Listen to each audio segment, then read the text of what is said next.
Hi, my name is Roland Forty, and I'm back again to show you the cello bow hold on your bow, or today we're going to do a straw.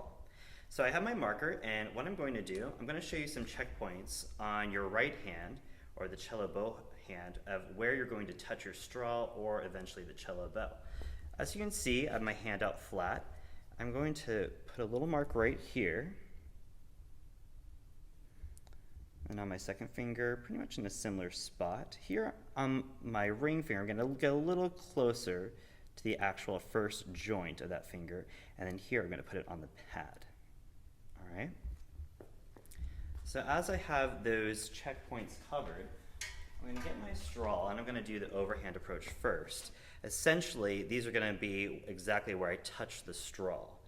So I'm going to make sure that this is good. I have my pad set. And then this should be nice and loose, kind of that zombie hand towards the floor. Now I haven't set my thumb yet, and I'm actually going to set it behind my second finger, so it's nice and loose. And if I'm looking through, everything should be loose. Good. This is an example of your cello bow hold hand. There's not quite as much pronation as there would be on the violin.